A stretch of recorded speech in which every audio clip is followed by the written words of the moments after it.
afternoon, evening, wherever you are, and welcome to Nerd Tube. I am the Birdman, Boko Haram. I'm here with Dixie, Gaz, and Shredder as we talk about the latest episode of The Dark Side of the Ring here in season 4, and it's about Adrian Adonis.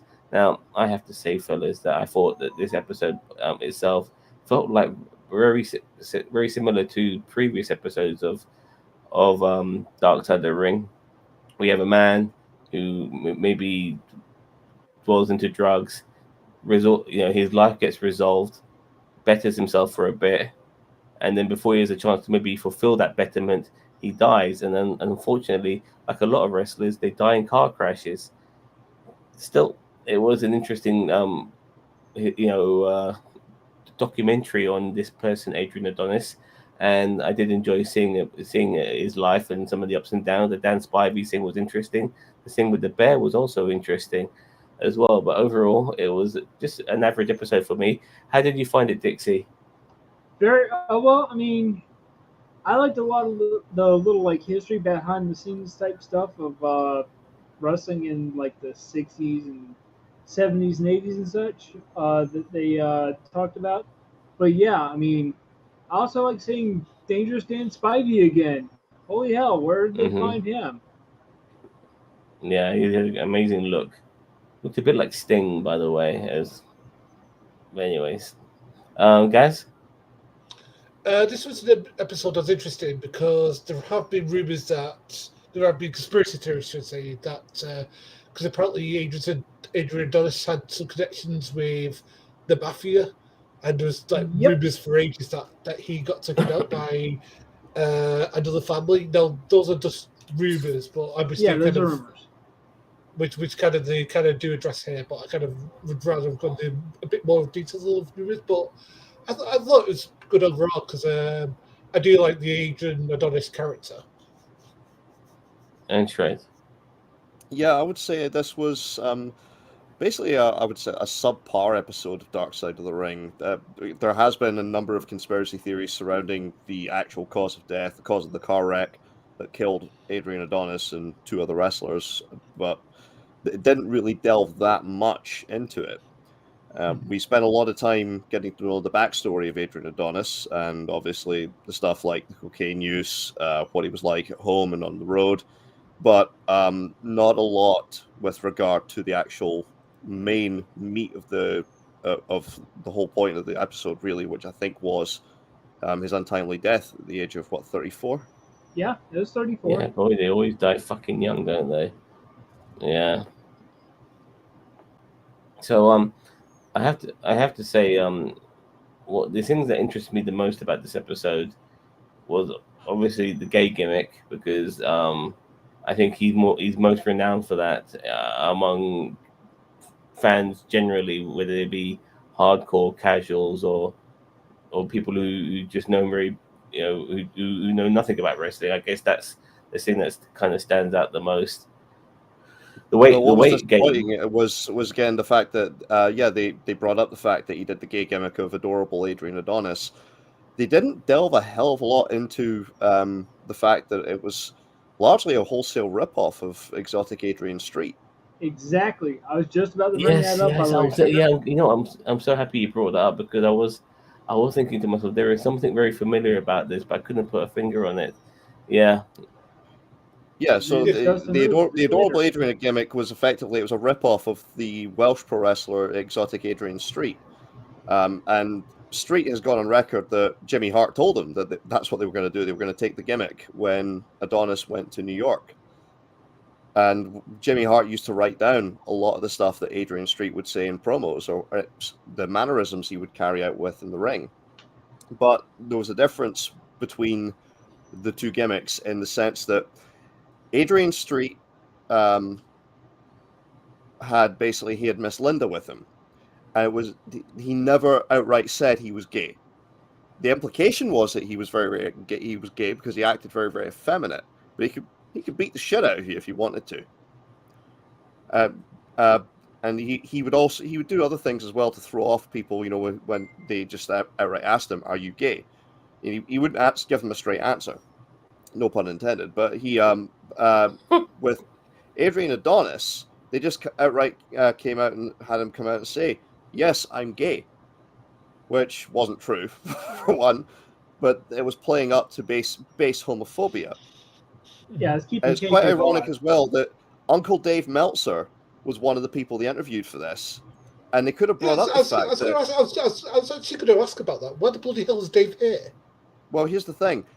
One of the things they could have brought up with regard to this is the fact that the same year, I believe it was either 85 or 86, the Wrestling Observer newsletter awarded Adrian Street Best Gimmick and Adrian Adonis Worst Gimmick in the same year. Oh God. Yeah, we're talking about That's it. Adrian Adonis right now. Ha ha ha. Yeah, as I said, again, the things I did find interesting about this was like the kind of skirting around the fact that he was connected. I mean, like, you know, because that was more or less said that he was connected to some form of the mafia. Yeah, his childhood Yep. friend. Yeah, it was the Yeah. Montreal syndicate, well, wing of the Italian syndicate, I believe. So did he work with people like Dino Bravo? Probably. That I don't know. No, I don't think so. Was you No, know but Dino the main Bravo was part implication of was that? the main implication was his childhood friend who had been in and out of prison, and he said that, you know, Adrian worked for him. Well, to give him his real name, Keith worked for him as an enforcer when it came time for him to go around and collect debt. All he had to do is Yeah. bring Adrian with him, and all of a sudden, you know, people immediately Everybody pay up. pays, yeah. Yeah, that was actually interesting. Having a very large guy like that. So, and yeah, he was a self-proclaimed tough guy. It was fascinating seeing a self-proclaimed tough guy, you know, go down this particular route. But I give him credit. You know, when you've been given shit and you try to turn it into fine art, you know, he did it. You know, and there are wrestlers who are like put in a situation where, you know, they're to be humiliated, but they can just turn it around. Obviously, I think of people like Damien Sandow with all the stuff that he's had to do in the past. I look at Doink the Clown as well, you know, and Dustin Rose with Gold Dust. I mean, you know, the guys are like old school Texan, and there he is doing something like that. You know, yeah, absolutely fantastic. It shows you the versatility of these guys, and it was interesting to see him initially. Like he physically he changed so much during the course of his career that he didn't look like the same Yeah. person. So when you see him at the beginning of his career and he's working with Jesse Ventura and all of that, and you see what sort of shape he was in as well. You know, he was a barrel chested guy, but he was definitely slim. And He was stocky. well, yeah, but he didn't have like if you saw like some of the early. Like, I watched this episode twice, and when you see him in the ring, he wasn't round around the gut. You know, he was, you know, he was V shaped. You know, he had a big chest and he had a slim Yeah, he was waist. barrel chested. Yeah, exactly. And then But during then, the yeah, you course- see the body transformation over the course of his whole career when he started to Yeah. get more of a belly, and where it wound up, where he was tipping the scale at nearly 400 pounds when he was working at the AWA. Jesus, that's for how his heavy second he run. was? I'm sorry, I didn't mean to Yeah, interrupt, Trevor. he got yeah. Before we jump to all of that, fascinating hearing Bret Hart. Now I'm not sure how often Bret Hart's been on Dark Side of the Ring, couple but of to see him, yeah, because you know after the old Owen Hart thing, I was surprised that he would come back to Dark Side of the Ring. You know, but nevertheless, I'm wondering if this was filmed before that episode came out. no, this was filmed after because that was Oh, okay. that was season 3. So and this is season 4. But you know, Bret Hart. One thing I never knew about Bret Hart, but I knew Jim Neidhart was like this. Is that Bret Hart was part of that drug-filled binge crew as well? You know, he was mentioning how when he first broke in with the guys. You know, he's there with Iron Sheik and Roddy Piper and Adrian Adonis and all fucking like doing lines of coke right up till the fucking morning. And Bret Hart, Mister. I look Bret Hart for me. He's Mr. Boring. Yeah, he's the which is why I've always been ashamed that Owen Hart died, because Owen Hart was somebody who showed that the Hart brothers are not all the same, because he was the polar opposite to his bro. But Bret Hart seemed to be Mr. Sensible, Mr. Boring, and there he is fucking doing cocaine until the crack of fucking dawn. I never knew he had it in him. Was Well, in that a fairness, surprise to you? I think everybody Yeah. was doing cocaine in the 1980s. I think Brett's even been open about it in his book that he was doing it at the time. Oh, fair enough. And we've covered as well this came up in the episode of the steroid trial, where they had Dr. Feelgood, who was providing all these different kind of drugs and pills in the locker room, and Brett even said he was getting drugs off of this guy too, and this Yeah, was I mean, all going on I can't. up until a wrestler died at I think the age of about 30 of a heart attack. Yeah, I can understand performance enhancing drugs, but I didn't think he was the type of person maybe to do recreational. Yeah, well, you got to remember that I think everybody was doing cocaine in the 80s when it came to the rich and the famous. If you were any kind of celebrity, you were doing coke. No, Yeah, fair and enough, you got fair to enough. remember that. It's just that you never heard Bret Hart do it, and now I'm hearing him do Yeah. it, which was the shock. Oh yeah, but Yeah, I he mean, was open about it in his book as well. But they didn't trust him. As they brought up in this episode, they didn't trust him because he was a promoter's kid, and I you think like, that's understandable given that obviously Adonis would have had his he would have known not to trust a promoter's kid from working with Greg Gagne at the AWA.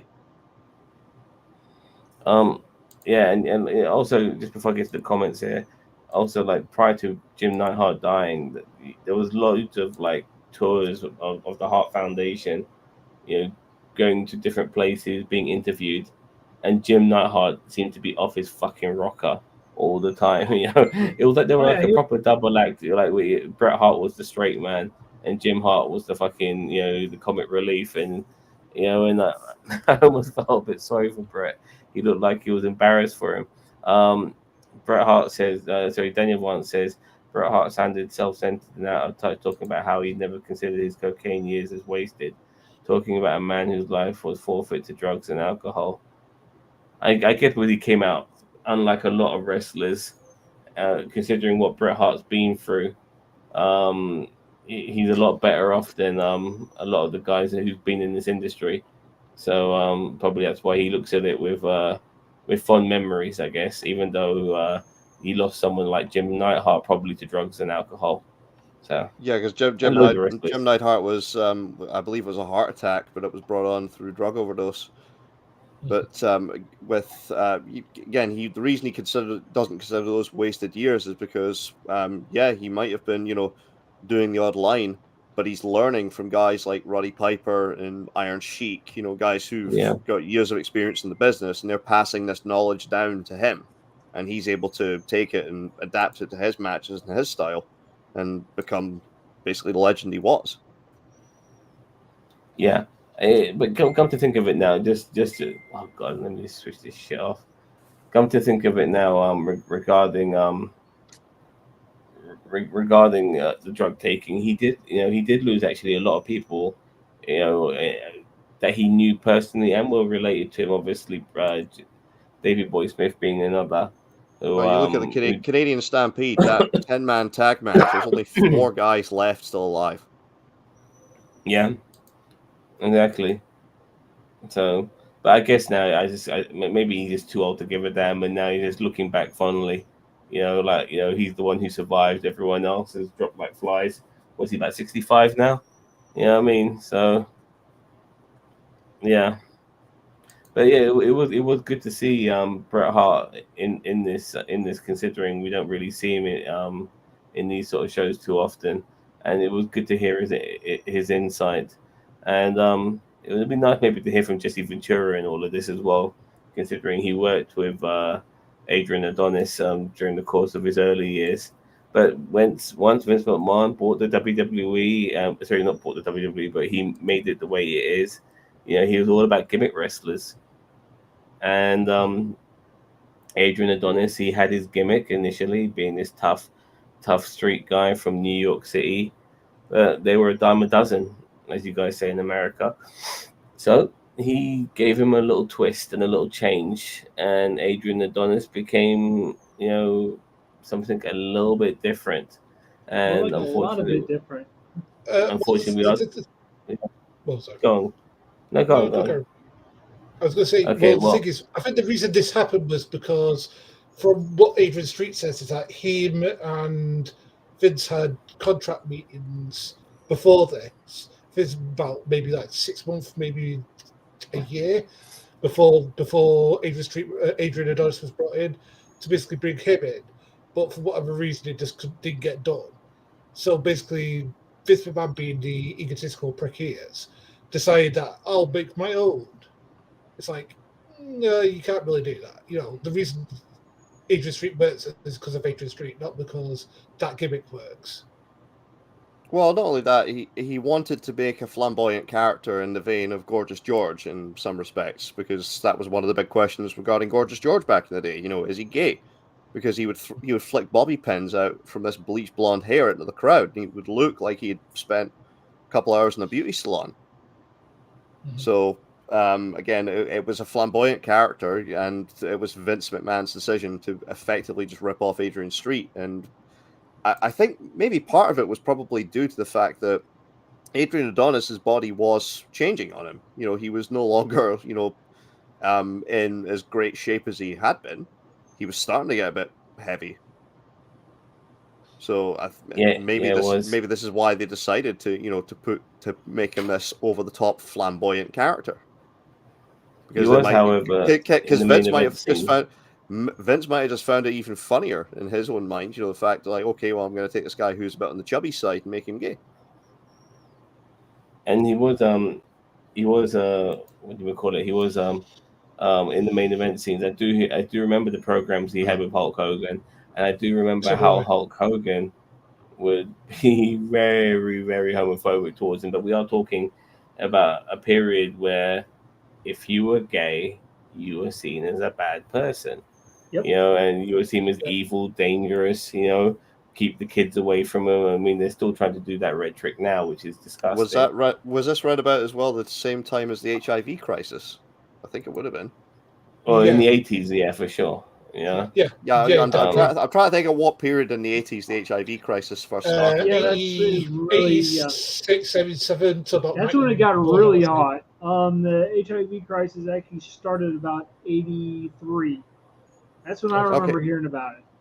Right. Okay. Well, yeah. Well, I mean, Adonis was doing this gimmick 85. So, right around that time, right smack dab in the middle of it. Exactly.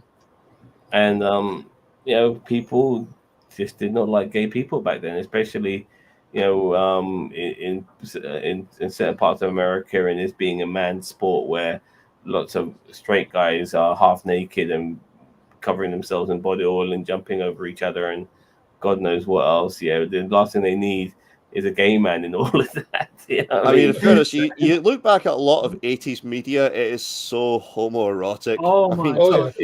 Top Gun, the Rocky movies. Rocky 3. Yeah, that one in particular. Rambo, Rambo, Terminator. You got like big muscular men walking around naked if any chance they could get, so yeah, for sure. It was very homoerotic. Yeah, you mentioned Top Gun, definitely. Also, for sure. But those are the Conan, all of that. Yeah, anything with Schwarzenegger and Stallone, for sure. And those guys were like. I mean, plus I think Adrian Adonis was a decent enough worker to carry. And people say that people need to carry Hulk Hogan to a decent match, but he could give as good as he got at that stage because I think he hadn't reached the 400-pound match. Let's give him credit. Adrian Adonis was actually a really good worker back in his day, especially when he wasn't on the fucking gear. Unfortunately, when he was coked out of his mind, he would get sloppy and he would take liberties with people. Regarding Hogan as well, just a tangent here. I think look, we all have our personal feelings regarding who he is as a person, but when he was wrestling, I think we're doing him a disservice. The guy knows how to wrestle. He's been a wrestler for a long time. I don't think he needed necessarily people to carry him as that much. And often he was working against big, bulky, fucking, flat-footed fucks, where he probably had to carry them instead of the other way around. You know, and there are clips of him in New Japan and stuff like that where he's holding his own against more formidable wrestlers who are more technically based. So I think there's too much discredit given to Hogan, and he was the one who obviously had to carry Warrior in WrestleMania 6 Oh because yeah. Everyone knows what Warrior is about. You know, I think the only good match Warrior, in my opinion, has ever had was him versus Randy Savage at WrestleMania 7. And Rick Randy Rude's carried carried his him. ass. Oh yeah, yeah, Rick Randy Rude had to carried them carry to a him couple like of good a matches yeah. too. That too. Yeah. I remember that rivalry. Oh my goodness. I thought that Warrior's best matches were with Randy Savage because I thought him and Savage worked well together. Yeah, did, yeah, but yeah. that's what I'm saying. It's basically, I would say it was probably Randy Savage and Rick Rude are the only guys that have been able to carry Warrior to actually having good matches. Yeah. Because that WrestleMania 6 match, it wasn't as good as it should have been between Hogan and Warrior. You know, it was more, it was just, it was bullshit ring psychology, and you got these two powerhouses, and you don't need that shit. You need them beating the fuck out of each other. But Warrior, you know, he's got no stamina whatsoever. You know, so it was never going to happen. But anyway, back to today's scheduled broadcasting. So I have to admit, what Adrian, he took the gimmick to his stride. There was that famous interview he had with Vince McMahon where he promotes, you know, he basically comes out saying, "Yes, I am gay," and everyone's booing him and all of that shit. It does disturb me, you know, seeing. I mean, look, even though the world today hasn't changed considerably, it does disturb me to see how people's mindsets towards gay people back then in the 80s. You know, someone like Adrian Adonis during the kayfabe era, you know, he could have been killed. You know, Easily. for people assuming that he's gay. Yeah, if You Adonis know, wasn't a tough guy the way he was, wasn't such a legitimate fucking hooker, then there's every chance he would have been beaten up more often than not coming out of an arena.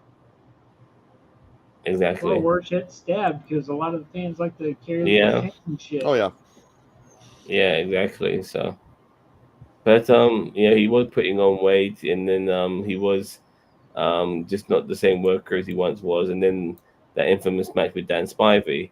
Initially he beat Spivey, but then when they have another match, he gets the shit beaten out of him, and it doesn't go the way it was supposed to.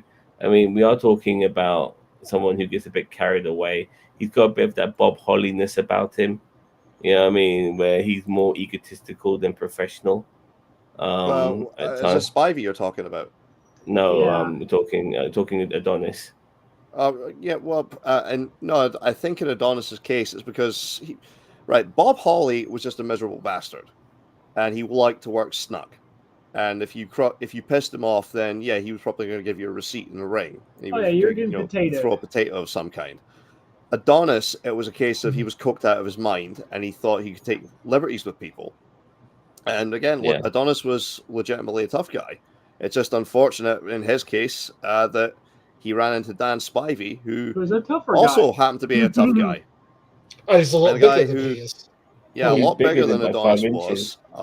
Oh yeah, a lot bigger than Adonis was. He And was a leaner. lot more muscular, and it was just a case of okay, well, they've had the first match, and Adonis is taking liberties with them.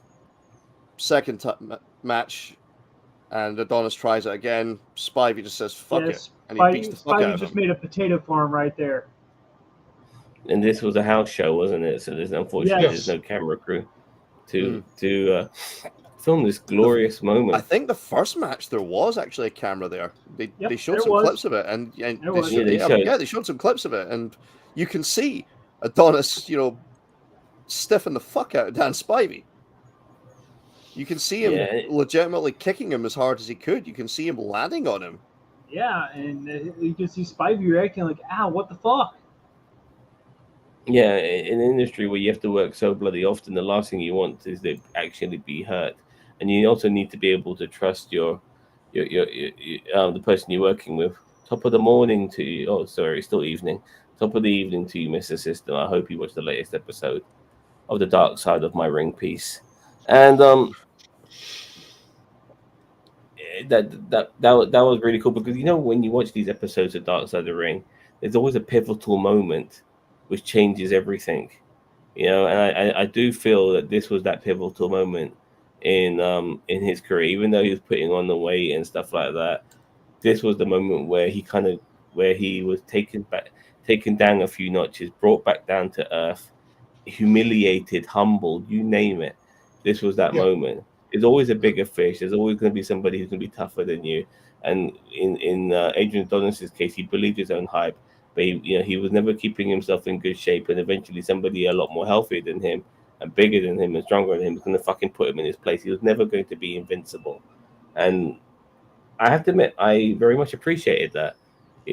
Because I think Spivey did very little wrong, unless you guys want to prove me wrong on that. I think he was almost justified to do what he had to do. Oh, he was. He was very justified. Yeah. Yeah, he fought back, and then in the locker room when Adonis tried to continue it, Spivey knocked him out. And that has got to be humiliating, getting knocked out right in front of the boys. He got knocked out in front of the rest of the locker room. And as they put out in the Dark Side episode, that's when he started really going overboard with his cocaine use. And unfortunately, one of the things that resulted from that is obviously when he's done the drugs, he's crashed out a lot, and he's ate and just put on loads of weight to the point where, when he eventually got let go from the WWF and went to work for the AWA again, he was tipping the scales at nearly 400 pounds. Mr. System, it's a show called Dark Side of the Ring. It's about some of the more sad, macabre stories regarding wrestlers and wrestling industries, promotions, all of that. There's a link I've sent you now, and that should help you find that Dark Side of the Ring episode if you ever want to watch it, as well as other wrestling stuff as well. It's a good link, bookmark it. Yeah, sorry, go on, boss man. I was going to say, well, the thing is that this is a well-told tale, which is that, like, guys who go up against a tougher guy and try to stiffen them, but they get the receipt and their ass handed to them, usually not long later, they get let go. Like this guy. The other one that I can remember being told is Ahmed Johnson did it to Ron Simmons, and Ron Simmons kicked the shit out of him when he came back. I think he actually legit injured Ron Simmons actually from the For me, it's Bart Gunn and Dr. Dev Steve Williams. Like, Bart Gunn was supposed to be cannon fodder and he wasn't, and he almost got punished for being a good fighter in a legitimate fight. And he almost got punished. He did get punished. He got put there with that fat cow flaming butterbean. Oh yeah. Yeah. Exactly. No, yeah. Look, there's been plenty of instances where guys have thrown around their weight and been humiliated in front of the boys, got knocked out. Let's see, Vader. Vader tried throwing his weight around the locker room and he got knocked the fuck out by Paul Orndorff wearing nothing but a pair of flip-flops and a towel. I heard hearing about that. I heard Chris Jericho subdued Bill Goldberg. Yeah, Goldberg had a big head too. And he grabbed Bill Goldberg in a front face lock. Yep. And Booker T took down Batista. I heard as well. But Booker T was pissed off because I have to say, regarding Batista, he's without doubt probably the luckiest wrestler in the industry. To elevate himself the way he did so quickly, and then even now become an international fucking movie star. There's nobody more lucky than Dave Batista. He translated it well as what happened. But the point is, like, Dave Batista was sitting on his high horse talking about wrestlers and how they're not working so hard or whatever, and Booker T was thinking, motherfucker, you've only been in this job for 5 minutes. I've been doing this shit for decades, and he wasn't having it, and he felt disrespected by Batista, and it took him down, and yeah.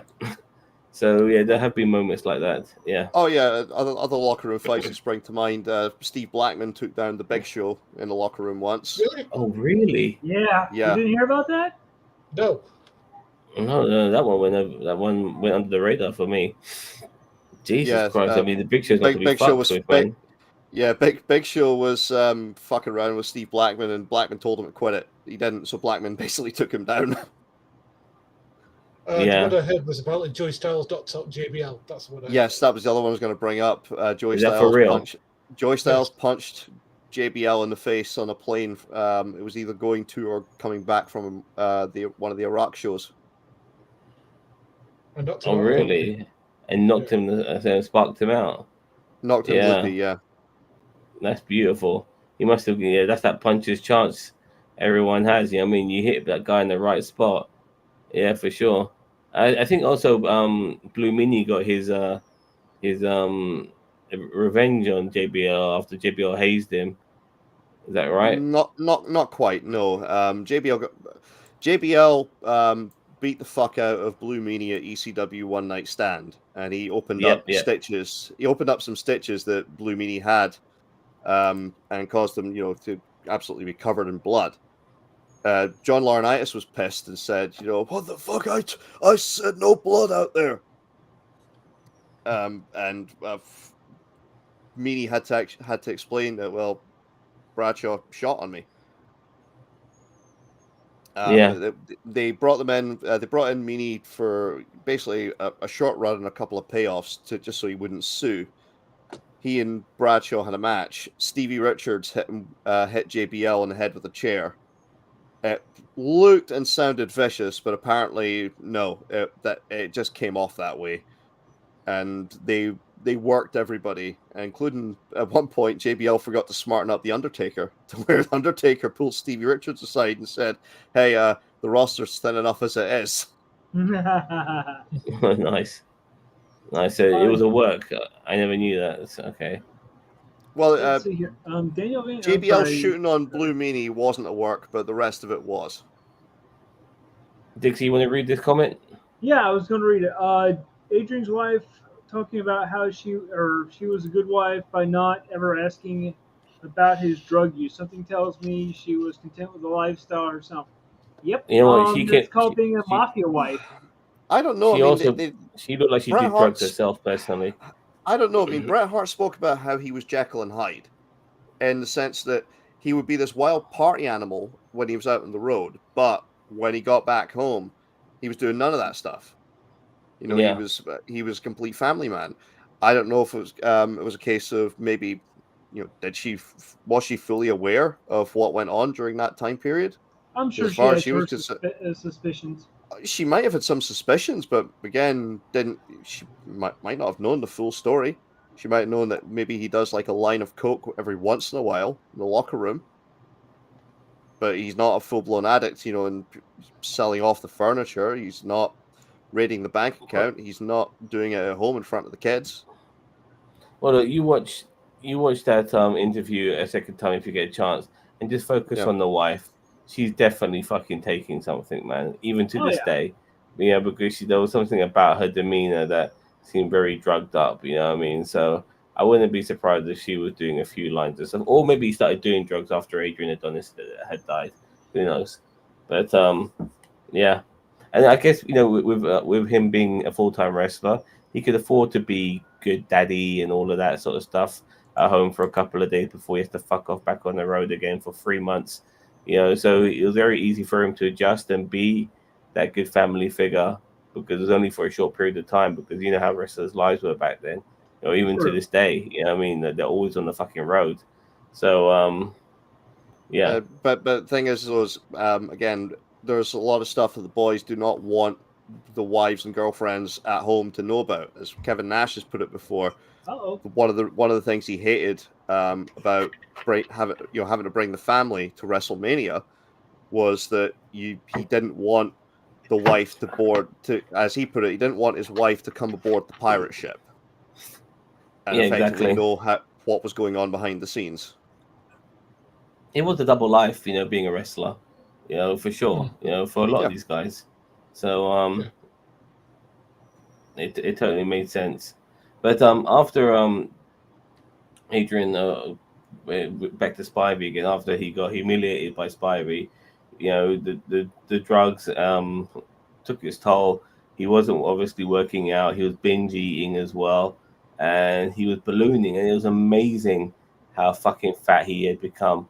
He was like he looked like 400 he was pounds is a like lot when you're 6'10". 400 pounds, and then also his ring attire as well. Like he looked like a fat fucking baby with that, with his trunks on and stuff. He didn't necessarily compliment his new. So you see people like Vader and excuse me and Bam Bam Bigelow. They're big round guys, but their size is kind of complemented by their ring attire.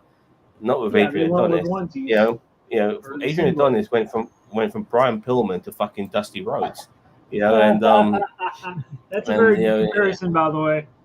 and it was incredible, seeing him like transform the way he did, and he'd be oh, I forgot the terminology where you're breathing heavy, winded, or what was it? Yeah, Like, Oh, he was sucking wind. Yeah. yeah, Something he's really- blowing. That's it. Oh, he was blowing up. Yeah. Yeah, like he would be in these matches with Greg Gagne, and he couldn't. He wouldn't last 10 minutes before he's like breathing, and then Bob Orton's there as well, fucking trying to carry him and stuff like that. It was an absolute joke, and it was. Wow. Sometimes you do need that moment of self reflection when you're at the bottom, and the only way is back up again. And it was good to see that he was recovering after that. He did start to lose weight again. Like 100 pounds in 6 months is no joke. That's a massive weight loss. And he's only 34, so he had time to turn his life around, and he was getting there. Once he had reached rock bottom, and he was making himself back to the top again. He was a recognized name in the industry. But then we get to that fatal journey, and it was the Kelly twins, and who's the other guy in the car with them? Oh, what the hell was his name again? He was the promoter that had the wrestling bear. Oh, I actually, know you're talking before we about. actually before we go there, like, there's a moment in this episode which was like a fucking horror movie, where the girl, the wife or the fiance of the wrestler who had the wrestling bear, and his gimmick was that he lived with these bears and he wrestled with them. Well, one of these bears was like horny on heat and started getting aggressive, and made its way upstairs into their house and killed the guy's wife or his fiance. I mean, Those honestly, are the most thoughtful things I've heard in this. I could not believe it, man. It felt like it was Really? something from a horror movie. You know what I mean? Yeah. Like, I mean, well, there's a couple of questions that dig answers is like, considering that how vicious the bear is, did he not chain it up? Why did he not chain it up? What sort of restraint did he? These are all questions that I think a rational person. well, he's playing with the bears himself. If I was he was concerned, they were like glorified dogs, but the fact that the bear did what it did. Supposedly, the bear was in heat. Yeah, the bear was in heat. Yeah, And it was the promoter was Dave McKigney.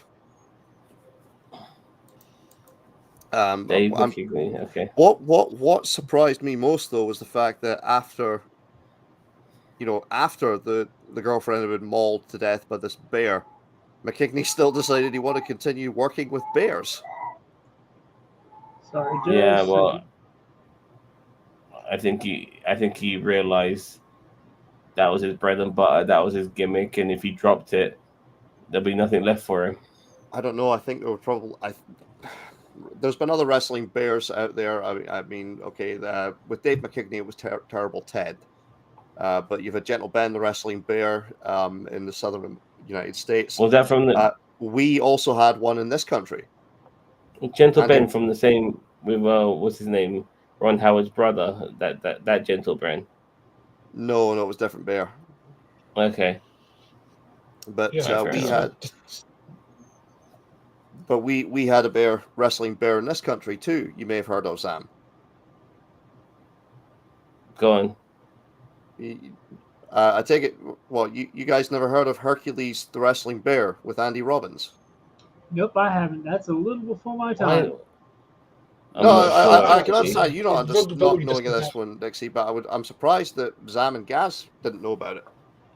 Hercules, No, the no, wrestling I've belt, heard of Andy it. Rings a bell. I Robbins. don't know No, what it's And about. Andy Robbins and Maybe. Hercules Andy there. Robbins- yeah. I don't know. Like nothing's popping up. I might have, but nothing's popping up. I'm afraid. Yeah, Hercules the Bear famously went missing. I believe it was in the late 1980s. He disappeared for about 8 days. And it was quite astonishing when they actually found him. They found that he hadn't actually eaten any animals at all. He had access to plenty of sheep in the surrounding farmyard areas. He didn't kill a single animal. And it turned out the reason for that is because he had been raised as a cub to survive on cooked meat. So he had no idea. He had no hunting instincts, Yeah, no and they hunting never instinct at all. So and he they never came lost to him about naturally. half his body weight. Fascinating. You sometimes think that some of those things would just the instinctive things would come back to them in scenarios where they need to eat. But fair enough. I guess not. So, anyways, we also had another interesting cat guy here, Ricky Johnson, the uncle of Dwayne the Rock Johnson, Rocky Johnson's brother. And I have to say something about the Rock.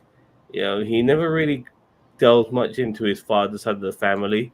He goes full on Samoan. He does, but when it comes to the African American side of his family, I hate using that term, by the way, but the black side of his family, he doesn't really delve into it, which is it's a shame, really, because even Ricky Johnson himself never announced himself as the Rock's uncle. He just he more associated himself with Rocky Johnson, saying that he's my brother, which is fair enough. So we got that guy talking about that moment too, because he could have been in that car, and who knows if he was in that car, maybe things would have turned out to be a bit different. Maybe the accident wouldn't have happened. Who knows? But he ended up being in another wrestler's car, and they were following them. They were minutes behind them, and then when that car was on the road, they find it in a ditch by a bridge, and Adrian is in such shit condition. His bones popping out of his arm. By the way, earlier on when you got punched by Spivey, his fucking cheekbone was popping out of his face.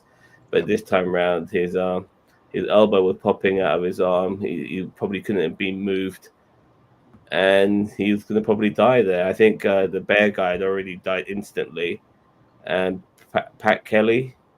Pat Kelly and Dave McKigney had both died on impact. They were in the front of the car. And this is in the days, obviously, before airbags were, pretty much standard in all cars. And some people didn't wear seatbelts back then either. Yeah. So... And interestingly, they didn't really focus too much on what the cause of the crash was. There's been a multitude of stories over the years, that one of them swerved to avoid hitting a moose, and that's why they hit the Rock. Or was alcohol involved. And Mike Kelly has said that no, there was no alcohol, there was no drugs involved during the car wreck. Now, he's got no reason, I would say, to lie about that kind of thing. I mean, this car wreck is when the hell was this car wreck? Late 80s. 87? 88. It was 1988. Okay. So, it's been 25 years. That's been, Christ, more than that, 35 years. What upset me the most was the fact that some scavengers had run down there and were robbing these guys, robbing their corpses or their dying bodies. Well, that's the thing. It wasn't even scavengers. It was members of the goddamn ring crew. Really? Yeah. I must have missed that. You would have thought they tried to save those guys.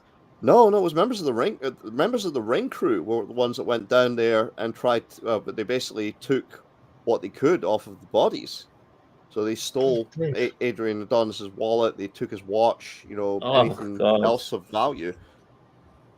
Again, Ricky Johnson was one of the first guys in the scene trying to get them out of the vehicle. Yeah, you could tell it seriously affected him, but it kills me to know that these ring crew guys who, even if they know these guys as acquaintance or maybe seen them walking by, have never spoken a word to them, to do what they did, like That's just straight up ghoulish. it Yeah. kills me inside. That these Yeah, because people they would would do have that. been like all his It worst really did. colleagues at very worst. Daniel Vance is saying, were they looting or cleaning illicit stuff off the bodies of their friends, knowing an investigation would be incoming? No, this was looting of the bodies. These guys were actually charged for it. Yeah, they got done, and Yeah. I'm glad they did because like have some dignity. I don't even know if that's the right term, but have some empathy for what's going on. Like Jesus Christ, there are people dying or dead there, and you're robbing their bodies. People you work with, you're robbing their fucking bodies. You know, that for me was like the biggest thing of all in this episode. That moment, because I couldn't believe. I found it very very upsetting. And now I wasn't sure exactly who had done it, but now you're telling me it's their work colleagues. It upsets me even more. You know what I mean? It upsets. It does. But I'm very happy that justice was served and those fuckers, got reprimanded for it. But only one of the Kelly twins survived who lived to tell the tale.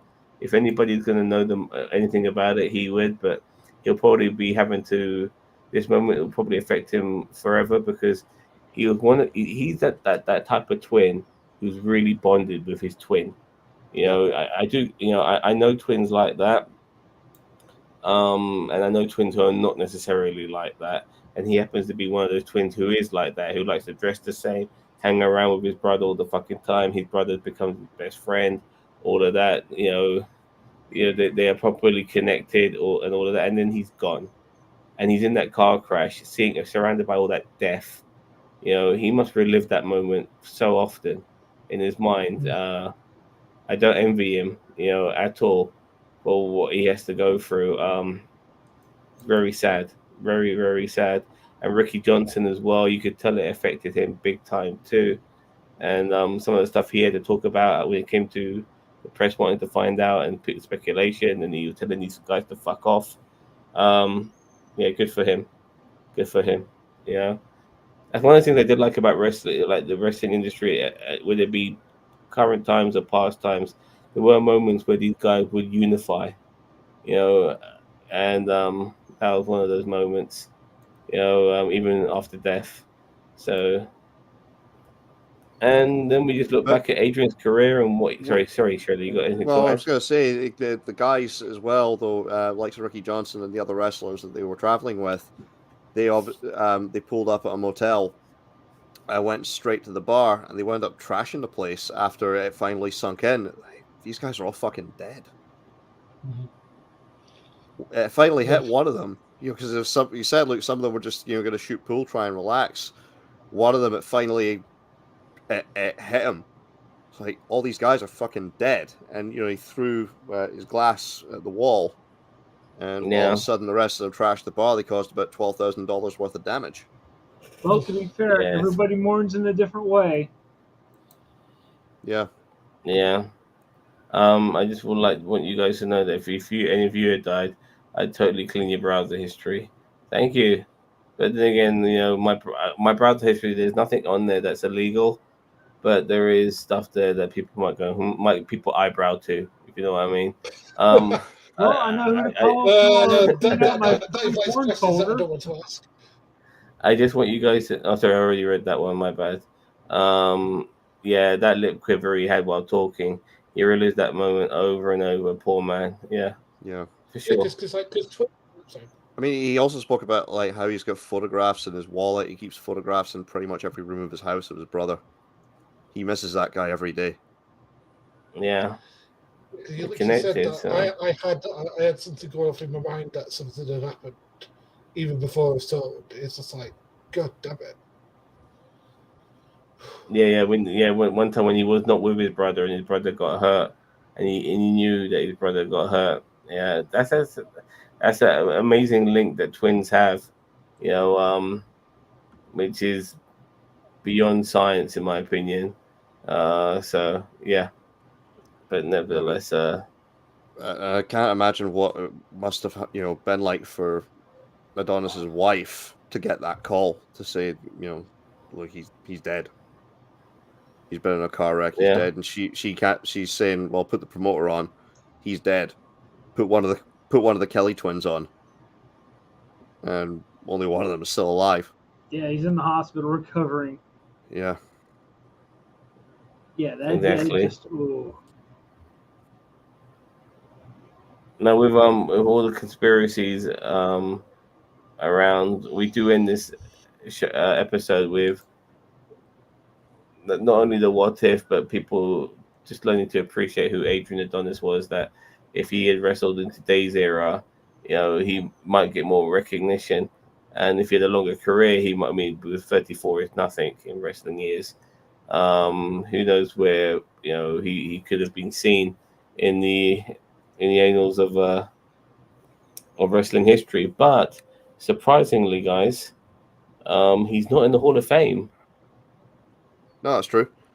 Again, So in some ways, I'm not surprised he's not in the Hall of Fame, because I think if they announced Adrian Street to go into the Hall of Fame, there's going to be this big debate over whether or not he should go in there because of how just blatantly homophobic the adorable Adrian gimmick was. So not Adrian Street, Adrian Adonis. Like, I should stop no, confusing those two. no, I agree, but but still, he for him individually, he deserves it because I think what needs to be acknowledged is the time and the reaction he got of people during that time, and to condemn um, that period now when you look back at it, that what they did was wrong, Oh yeah, and hey, look, I totally get that, but I think again, there's yeah, a finite number of people they induct every year. Adonis probably is quite low on the list, and I would say that's probably because of the gimmick. But I'd say that, like, A, he was given that by Vince McMahon, and B, there's people in the Hall of Fame who did far worse just to get money. Like, the one that comes to mind is, as much as I love the guy, Roddy Piper painted himself half black. Yeah, and he's in the Hall of Fame. Yeah, that was incredibly Yeah. stupid. But again, you could chalk that up to like one promo, one very, very poorly thought out promo and angle. I don't know if he was, a full blown racist. Dick Murdoch wasn't. is not in the WWE Hall of Fame and probably never will be. Because he's a full-blown racist. Yeah. Yeah, because he was a Yeah. full blown He's a racist. proper Wasn't he racist, like yeah. actually a member of the KKK or something like Yes, that? he was. Yeah, yeah. That's what I thought.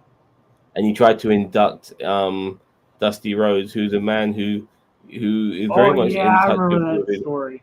Who's a man who very much is in touch with African American culture to a degree, which was part of his gimmick, and he's trying to induct Dusty Rhodes, the same Dusty Rhodes whose son is married to an African American woman. He was going to induct him. I hate the term African American. I really do. I think I'm just going to quickly go on a tangent here, but I want to explain myself.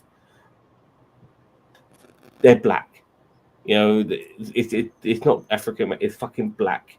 Yeah, because for instance, if somebody who is black who's not American is in America, they're not fucking African American, are they? Because they're not fucking American. They're black. Yeah. So I hate that fucking term. It's fucking stupid. Yeah, I've never been a fan of it because it doesn't represent all black people. Only black people who happen to be of American nationality, but you don't know necessarily somebody's nationality when you see them. So you might be calling them African American when they could be French. Fucking Patrick Or Vieira Somalian. is not fucking. Yeah, or I mean, if they're from Somalia, yeah, that is. But the point is someone like Patrick Vieira or Thierry Henry or Idris Ilba, you know what I mean, or John Boyega,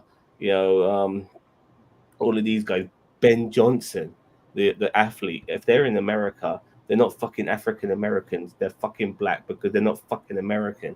So I hate that fucking term. Anyway, I hope I've justified my reason why that term pisses me off. But anyways, sorry, I apologize. That's fine. It's whatever. Yeah. But So- I think if he'd been clean his entire time in the WWE, he could have done pretty well because he seemed to take that gimmick, which as Freddie was just saying, was a poorly thought out copy of what Adrian Street was doing in AWA and Mid-South and stuff like that. If he'd been allowed to do like a gimmick that was his own creation, I'm sure he would have done fine. Because you saw what he was doing in the AWA before he went to WWE. He seems to be a really good worker, seems to be like for his size, seems to be like pretty nimble, seems to be like good, good tactician in the actual ring, seems to be like good, we get the crowd into him. He's versatile. He's a tough guy who's playing a flamboyant, homosexual personality, but he could also play a working class badass if he wanted to. There was many strings to his bow. And he could wrestle too. When he wasn't fucking, doing too many lines of fucking coke, and he had that nimbleness that only a handful of big guys, big fat round guys, tended to have back then, or even now. So. See, this is where I disagree with Gary. I think probably leaving the WWF might have been the best thing for him at that point, because obviously leaving the WWF, he dropped the adorable Adrian Adonis gimmick. He started to get himself cleaned up and back in shape. He probably would have, in a couple of years, if he had kept going the way he was going and not died in that car wreck, he probably would have found his way either into the WWF or into Jim Crockett Promotions. And again, I think he would have done absolutely fine as Adrian Adonis rather than adorable Adrian. Now, again, he was only 34 when he died. That's absolutely nothing. If anybody wants to say, well, 5 years' time, you'd have been pushing 40. Well, look at how many guys are in the WWE now are top stars and in their 40s. LA Knight, 40 years old. Roman Reigns, he's what, 43? Roman Reigns is 43. Yes. He's in his 40s. Yeah. Wow. I thought he was late 30s. Yeah. Let me find out. Bobby Lashley is. Bobby Lashley, I know about. Yeah, right. Hang on. Yeah, so right. Roman LA Reigns Knight. is 38. LA Roman Knight's Reigns is 40. 38. Which is still close enough, by the way. Oh yeah, sorry, I've got the wrong one here. Here we go. LA Knight, 40 years old. Damian Priest, 40. Finn Balor, 41. Miz, 42. Dolph Ziggler, 42. Randy Orton, 43. Samoa Joe, 44. Sheamus, 45. Brock Lesnar, 45. Bobby Lashley, 46. AJ Styles is 46. Shelton Benjamin's 47. Yeah, wow. Shelton Benjamin, 47. Only 47, by the way. He's been around forever. So yeah, no. Yeah. If Adrian Adonis were, even if it took him like another 5 years to get back to the WWF, he could have been a top star. Yes, Jim Joe. Yeah, he's 38. Yeah, he could have been a top star, and he probably would have, had a good 6-7 year run if he stayed off the gear. But unfortunately, it wasn't meant to be. Yeah, I mean Hogan, like his career in WCW started at the age of 40. Even though he looked 40 for most of his career. And he became one of the top heels in the business. Exactly. If you're in your 40s, I mean, but when you're in tremendous shape like these guys, but they have to be because they're wrestlers, then you end up looking a lot younger because you're physically in fantastic shape, and or you can go a lot longer too. You can go down the route of Dory Funk Jr. and just look like shit for your entire career. Yeah, Dustin Rhodes would be the best example, in my opinion, because he's pretty much the last of the old school who still wrestles today.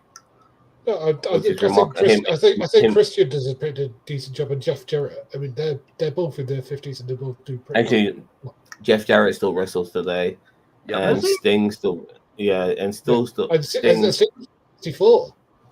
He still fucking wrestles and forces himself off flaming like scaffolds and stuff.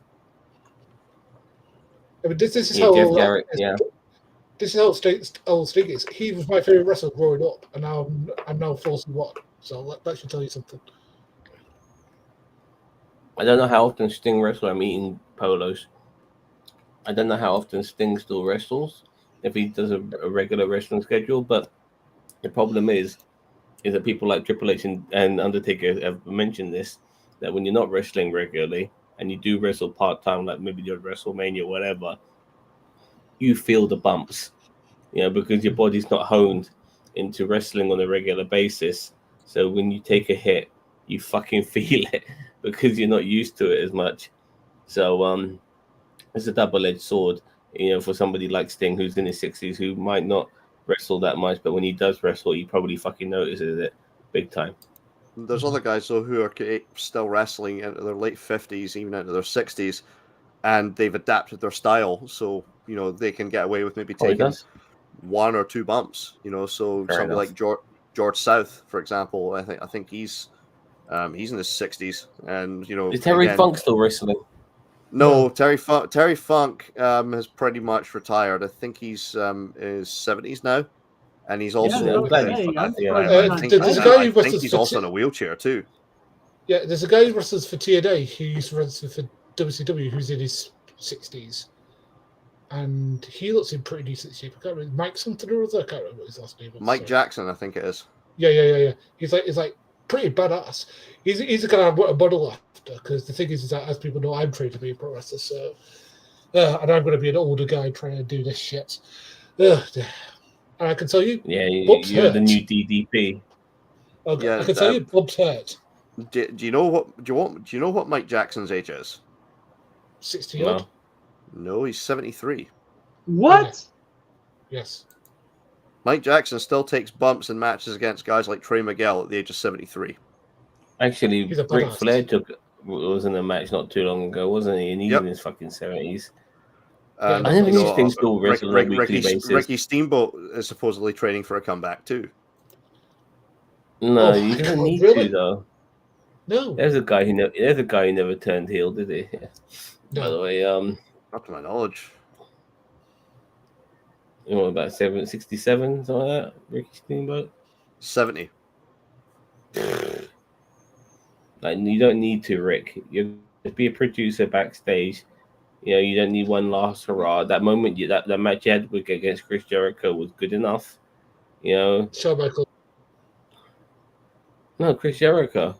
Oh, He had a match against Chris Jericho. It was Chris Jericho versus three old schoolers. It was Jimmy. He had a match against Steamboat Snooker and somebody else. Was it Roddy Piper? it was Roddy Piper. And then That I was knew his last Steamboat match was still the show. Well, no, hang on. And then he had one more. Yeah. Then he had a proper match. No, here's the thing, right? Yeah, he had his match with Chris Jericho. He actually did work a couple of house shows for the WWE at one point after that. But then he decided to hang up for a wee while because he got hurt again. But I think, if I remember correctly, he has actually done, I want to say as recently as what? I'd be lying. I'm guessing sometime 2013, 14. He wound up in a 6-man tag with FTR. Really? Yeah, he did a 6. I think 20. But that's 10 years ago though. 9 years ago. I'm not denying that. But again, that was his last match, so it was a little while after the Jericho thing. But tag match as well, so he's not having to wrestle all of it, which is shit. handy. I was wrong about that too. Sorry, that wasn't 2022. He had that 6-man tag. Oh, so just last year. I just looked up the date. Yeah, just last year he had that 6-man tag with FTR. He was up against Nick Aldis. Fighting at the old folks' home. Yeah, fair enough. Well, it's weird in a way that you got a lot of these old school guys having to still wrestle. I mean, the funny thing is they are pushing older wrestlers who have only finally got the notice they warranted, even though they've been probably wrestling for 20 years or whatever. But now, once they're in their fucking 40s, people are noticing them. It's like, and how long are you going to get out of them? Like, Damian Priest is excellent, and so is and LA Knight is very popular, and yeah. And it's a shame that now that they're getting recognized. So what to do, Yeah. I mean, the only person who's young who's getting any sort of recognition in today's wrestling world or is Austin Theory. You know, Yeah, and he's Ricochet, maybe. MJF as well. MJF as well. No, I'm talking Like, about WWE. In terms of WWE, yeah, your youngest hot prospect is probably Austin Theory. Well, Camilla Hayes seems to be putting some steam behind him as well. That guy who had that promo with John Cena at Money in the Bank, I heard he Grayson might Waller. be destined. Yeah, he's destined for big things. I've heard. And yeah, He's not really a I good look forward to wrestler. that. And I hate to say it, Logan Paul. You know, Fuck me. he's well, his oil, but he's 30. He's in his 30s now, I'm sure. You know, Yes. but the world's his oyster, man. Like the guy is, the guy is famous outside of the WWE, and he's also a pretty decent wrestler. No matter what you want to say about him, and I think, as far as Vince is concerned, this is he can't have asked for more. He's a heel as well. I mean, someone like Logan Paul was never going to be a face. No, so, never. yeah, I can see him pulling up trees. Whether he's going to fight Ricochet at SummerSlam, isn't he? Oh God, I hope not. He's going to fight Ricochet at SummerSlam. So will he finally get his first fucking win? I think he might do. I think he's warranted a win, and I feel sorry for the person who has to lie down for him. But if they give him a cheating victory, he'll take that. He'll take that all fucking day. Him playing the heel as well. So yeah, and hopefully that'll save face for someone like Ricochet, who I think will do the job.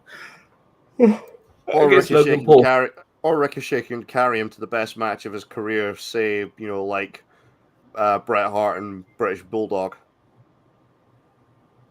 Mm-hmm. Yeah, but hopefully Ricochet will get recognized as a star in the process. That man. Yeah, but the thing is, Ricochet should be a star, but he's not. Yeah, but those, like Bulldog and Hart are technical mat-based wrestlers. Ricochet and fucking Logan Paul, they're going to be flying all over the fucking place like they're in some sort of Hong Kong fucking movie doing wire work. So yeah, they're going to be. Logan Paul was trained by Shawn Michaels, who does know how to do mat-based wrestling. Yeah, Shawn Michaels is one of the most versatile wrestlers of all time, but he was a high flyer with the Rockers in his younger years, and I'm sure that's what Logan. And when you see Logan Paul, that's what you think of. But you think of all the spots, and all the crazy moves. Like the one he puts up on Money in the Bank, like that one. No, mate, they recovered. They recovered really well, in my opinion. And and you have to understand, that's not like a simple botch by like fucking up a wrestling move. I'm doing it because I don't like Logan Paul. I don't like Logan Paul either, but I can't help but admire the guy. I genuinely can't help it. I mean, I know he's a con man. I want to straight up acknowledge that. But my God, he's a natural. He's an absolute natural, and it's frightening how good he is. And being a heel is ideal for him. And hopefully he won't have to do all this fucking conning bullshit, because the guy's too talented to waste his time with NF fucking T's. Logan, you fucking idiot. I mean, he's such a talented guy. He's wasting his time with NFTs, conning his own fucking fans. I mean, who does he think he is? Donald Trump? Anyway, look, time to mark this episode, and before we do, what's next week, Shredder? Abdullah the Butcher. Abdullah the Butcher, Mr. Halal Meat himself. I look forward to that. Yep, I saw the trailer for that. Yeah, I mean, the thing that's going to make it unbearable is that we've got to listen to Hannibal speak. Sure, that's going to make it bloody unbearable. Hannibal, Slow Devon. Yes. Okay. The guy who contracted hepatitis C in a match with Abdullah the Butcher. Yes. He's now a YouTube guy doing interviews. Yeah, he's one of the worst interviewers on this site. Well, according to Wikipedia and the Wrestling Observer, it says that you were once caught in a locker room with 17 goats. Is that true? Fair enough. Anyways, he has, unfortunately for you guys, he has a significant part to add to all of this, considering he caught hepatitis from Abdullah the Butcher. That's what I recognize him from now, as well as the fucking grooves in his fucking head. And you know what? I'm glad that he's still alive, because honestly, too often with these dark side episodes, everyone we fucking talk about is dead. And so it's good to know that this one particular person who we're going to be highlighting is still alive to tell this tale from the horse's fucking mouth himself. So I look So, forward sorry, to that. which one are you saying that you're glad is going to be alive? Abdullah the Butcher or Slow Devon? No, I'm not gonna go there. I'm not. I'm just glad that Abdullah the Butcher. Abdullah the Butcher is The he a Hall Blood of Famer, Hunter. by the way? No. I mean, I hope if when they interview Slow Devon and he brings up the whole thing about like, oh, he cut me with a dirty razor blade and gave me hepatitis C and Well, cost look, me a job with the WWE. I hope they look. bring up the hypocrisy where Devin Nicholson, who was outspoken about blood in pro wrestling, then decided to take up a gimmick called the Blood Hunter and stabbed a referee in the head, just completely severed one of his arteries. No, God, I had no idea he Yeah. did that. This guy doesn't have good matches. Let's just put it out there.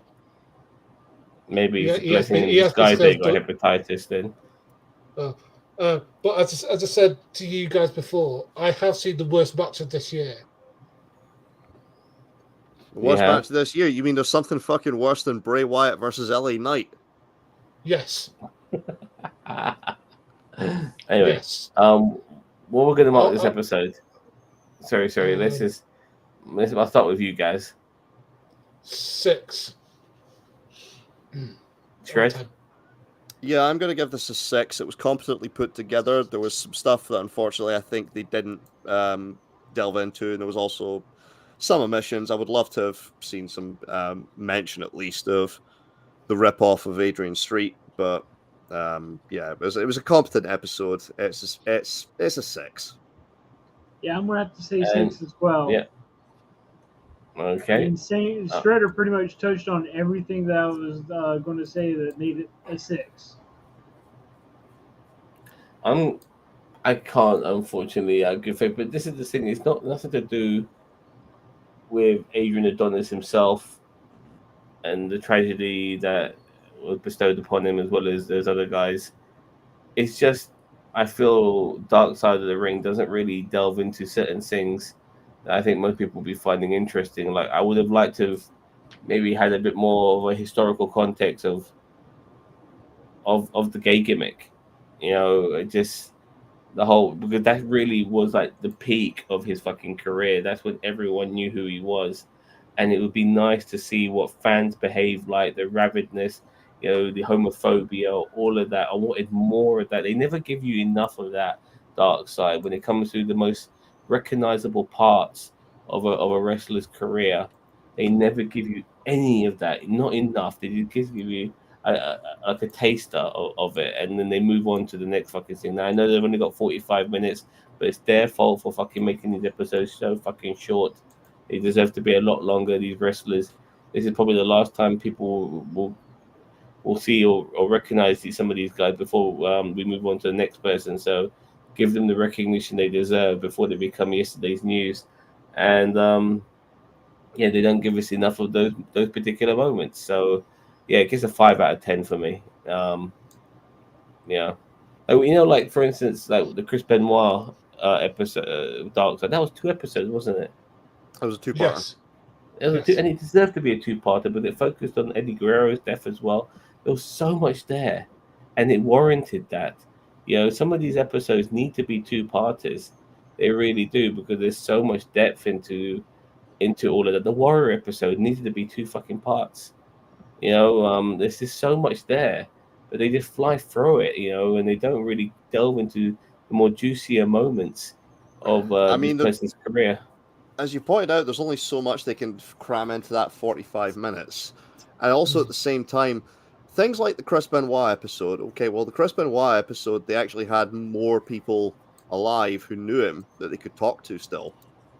They had a lot of access to that, and there was also, loads and loads of police investigation files that they could have, gone through to find out the truth about what actually happened.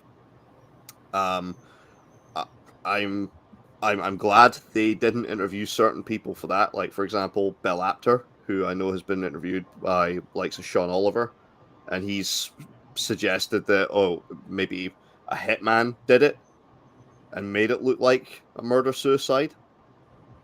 Yeah, but that's just speculation, isn't Oh it? yeah, that's Like, speculation. But I mean, at you the can only same time delve as into well, that for so much. they screwed over Kevin Sullivan in that episode. Hello, Cheetah. Again, there's some guys who I think, and some incidents that do warrant a 2-part episode. Owen Hart probably was one that I think warranted a 2-part episode. I agree with you there as well. I mean, look, Ginger also agrees with me, though. I agree with Zam. They don't delve deep enough in certain aspects. Exactly, the aspects that people really know about these people. That's and the part that made them famous and all of that, and all the bells and whistles that go around it. Like, really get into that. But they do Because have another series where they do go into things like that. It's called Tales from the Territories. Oh, that's a Okay. good series, by the way. Okay. Well, Cheetos, get off my lawn. Yeah, you go do that, man. Yeah, and make sure you drink a nice bottle of milk once you're done. Okay, and you know what, Cheeto? Make it full cream, not semi-skimmed. You deserve it. All right. So yeah, Abdullah the Butcher next week. So yeah, we all gave it middle marks. So far this season of Dark Side of the Ring has been just a bit average. I think there's only so many stories. Um, Vice can find of any interest. Even though there are lots of stories regarding wrestlers themselves and their history, but some of them follow very similar beats. There's nothing new about a wrestler fucking doing drugs, and then unfortunately maybe dying in a car crash is like deja vu. And I say that with the utmost respect. I'm not trying to be disrespectful, but it just feels like we've been here, done it, worn the fucking t-shirt, and it felt more of a story than anything else.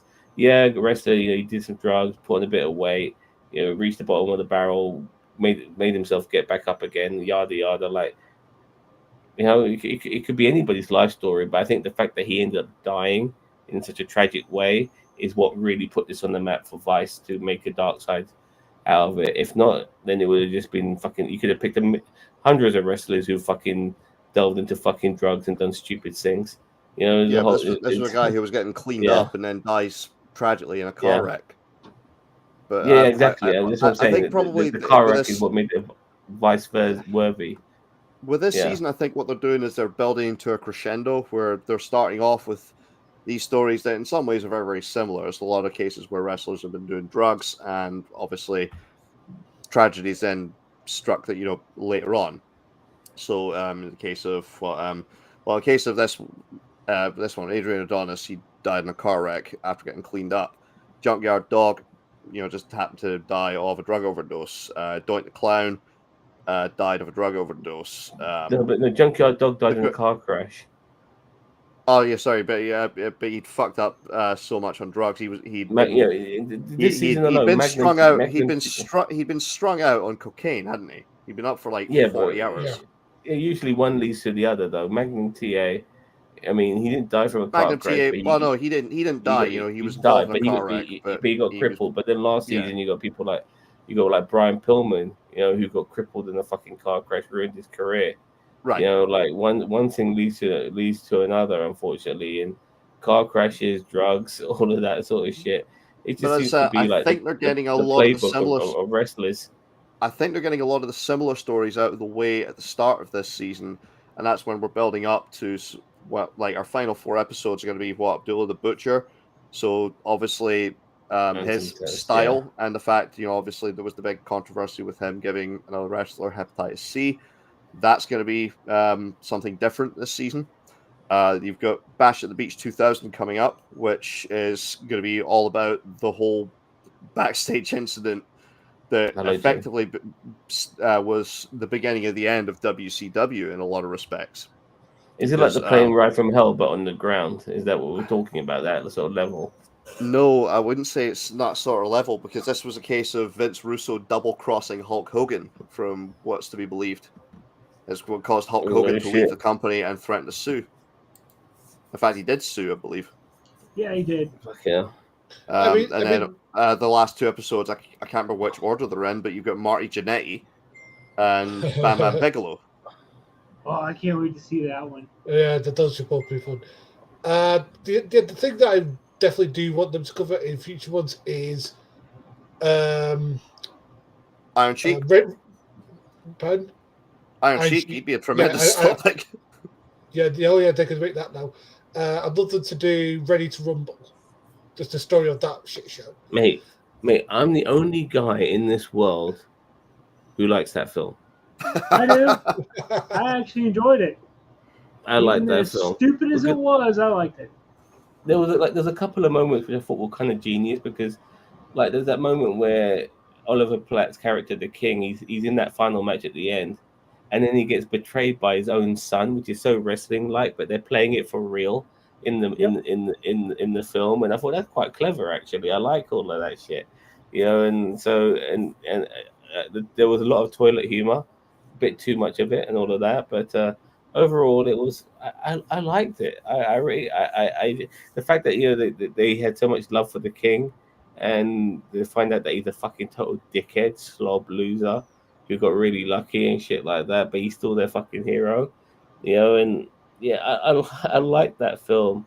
I like that film more than I should do. Yeah, I think Ready to Rumble is far superior than No Holds Barred.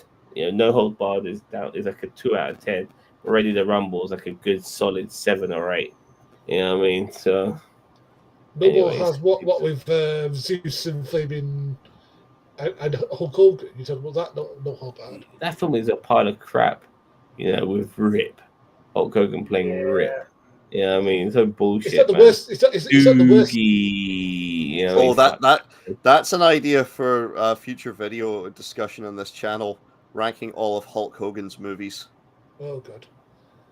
Are we also going to do the Tropic Thunder TV show too on that? I already know what number 1 is. Oh yeah, Thunder in Paradise. That's what I meant to say. I already know what number 1 is. And that's easy. What's number Rocky 1 III. in your mind? It's Rocky III. It's Rocky III. Really? It's got to be. Yeah, it's got to be. Yeah, I mean, for what, his worst movie? His best. Oh, his best. All right. Okay, I was going to say. Well, his worst movie is Santa with Muscles. I think we should set the criteria as it's got to be a movie that Hogan starred in, not one he made a cameo in. So that rules out Spy Hard. That rules out Muppets Race, and it rules out Rocky 3. So it's got to be something that Hogan was like a cast and a starring role in. All right, so not Gremlins 2, so not. Gremlins 2, you can't count that. As I said, you can't count Gremlins 2, you can't count Spy Hard. What about television shows? Do you count them? They're not movies, but like the A-Team. Well, that's the thing. He was never the one TV show he was cast as lead in was Thunder in Paradise, or to give it its proper title, Nightboat. Yeah, with Jack Lemmon's son. Yeah, I mean, is it John Lemon? Yeah, I can't remember.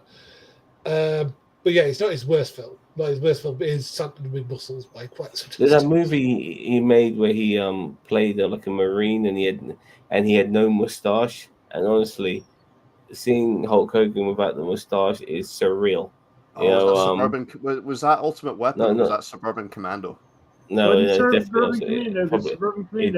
Probably Ultimate Weapon and stuff like that. And like he's a Marine, but he's got like shoulder length hair and shit like that. Like what the fuck? Oh yeah, he failed inspection real quick, fast, and in a hurry. Yeah, but it's okay, brother. I've got rid of the mustache. Mr. Nanny is okay if you avoid the homophobic jokes in it. Mr. Nanny's bullshit. Mr. Nanny's so bollocks. I remember he was on like a Jonathan Ross show, and he was good. He made some comment like this nanny wants some fanny or some shit like that, and like the word fanny is different to what we say in the UK to what it's said in Yeah. America. So like people were laughing their asses off, and it was a different type of like laughing humor. So like it caught Hogan off guard, and someone had to explain to him the difference between fanny UK versus fanny US. You know what I mean? So yeah. Okay. So Yeah. yeah. Anyways, all right. Look, Yeah. we're done here. We're done here. We're Yeah. done here. It's 1 hour 25 minutes. We're gonna be back tomorrow talking about Star Trek: Strange New Worlds, and then on Friday, as I like to call it, the Sodomizer podcast. Where we'll be hosted by Ginger Greek, and we'll be talking about many things, including the new Superman movie with a bloated cast, as well as the possible rumors of a '60s era new James Bond film as well. And we'll probably even maybe briefly talk about Secret Invasion. Just give our little opinions here and there because it's only the real time, only time we can really talk about it. I'm afraid because there's so much other shit on during the week. All right. Thank you, Ginger. Sorry, not Ginger. There's no Ginger here. Thank you, Gaz. Thank you, Schroeder. Thank you, Dixie, for joining us. Any last motifs before we go? No, thank you very much, cousin Cheeto. I mean, Zam. You're Cheers, welcome, dude. You're welcome. All right, take care, everyone. Don't forget to like, share, subscribe to NerdTube, the greatest YouTube channel you never heard of. Adios, amigos. And